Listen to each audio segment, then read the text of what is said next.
Hey guys, so I'm going to make a clip now on how to grow through the winter in a tunnel.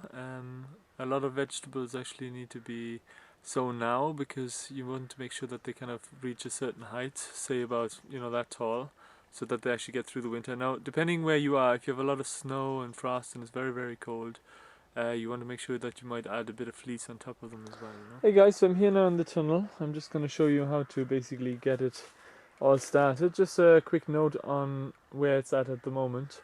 I have some carrots sown there. I have some lettuces already quite large. I'm going to sow more lettuces now to have succession.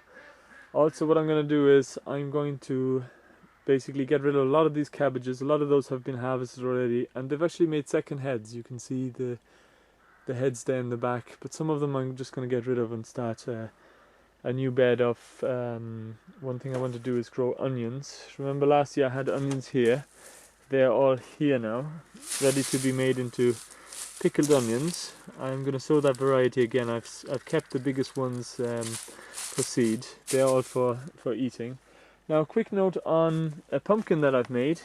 Well, it made itself really, but that I'm growing. And this year it's very small because I didn't use any compost tea. I wanted to make an experiment to see does it actually grow much smaller, and it actually does. So next year I'm going to grow a really giant one. I have certain methods that I'm going to put in place. I'm going to make a video about it. I'm going to show you how to basically step by step do it, so you can do it as well. What else now, just quickly on that note.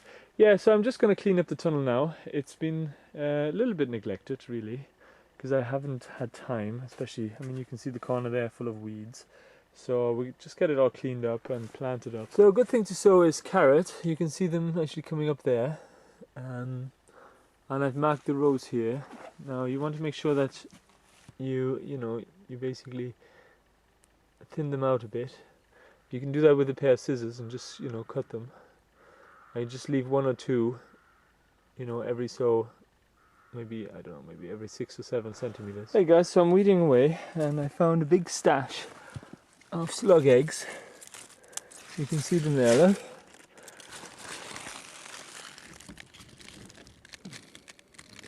So that's what that looks like. Now the slug will come back here and she will basically put a certain chemical on it to stop them from hatching. If I took away the slug, basically what would happen is she wouldn't come back and they would all hatch, and all of a sudden you would have loads of little baby slugs everywhere, just a bit of information on how to deal with slugs. So it's very advisable to maybe keep picking them off until they're gone, and maybe take away all the slug eggs as well. Now as you can see, I have that all weeded up. I'm going to interplant it now with my special onions.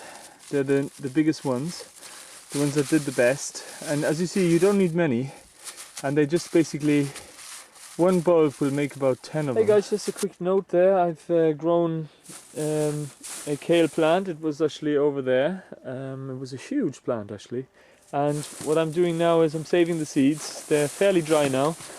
I kind of break up the pods a bit, and you can see down here we just have literally millions of seeds, and I mean that will do me for 3 or 4 years. That could feed, like, I don't know, the whole of Ireland. Yeah, just so that you get an idea on how to save seeds from kale. Now what I'm going to do is I'm going to bury them a bit. I'm going to plant them about 15 centimeters apart. Actually, split that one up a bit more. So what you have then is you have 3 in a row, 2 in a row, 3 in a row, and so on, and of course if there's a plant here, I'll just skip that area. Now I've done them. I'm going to water them in now, and in about 2 weeks they'll be coming up. Now when it comes to sowing lettuce and Swedes, or anything for that matter, it's no problem actually to sow directly into the bed at this time of the year, even in a tunnel, because everything's sheltered from the wind, and the temperatures are right, and so it should be fine. Just make sure that you kind of water it every 3 days or so, because otherwise they dry out. So I have my lettuce seeds here. I'm going to sow them. I'm going to sow half a bed of lettuce. With lettuce it's really easy, because all you have to do is sprinkle it on top thinly, because the seeds are so small, you don't really have to bury them. And what you can do is you can just give it a slight, disturb the soil a little bit, and that buries them just deep enough. Now when it comes to doing the Swedes, we need to bury them a little bit, so it's okay to make a kind of a little trough here, or whatever you want to call it. And you just make it maybe about 25 centimeters apart. And I'm only going to do 2 or 3 lines of Swedes, and I'm going to do some kale, and I'm also going to do some cabbages as well. So I'm just sowing them really thinly. I'm going to thin them out anyway. But literally I only need a few. Now and then you just cover it very gently. Now the other thing you can sow as well, or grow actually, is at this time of the year is potatoes. You just must make sure that you have some that have produced eyes. And what you can do is you can grow them in tyres. I'm going to show you maybe in another clip how to do that. But just so you know, you can actually also grow potatoes in a tunnel at this time of the year. Now, as you can see, there's quite a lot of different things you can actually sow.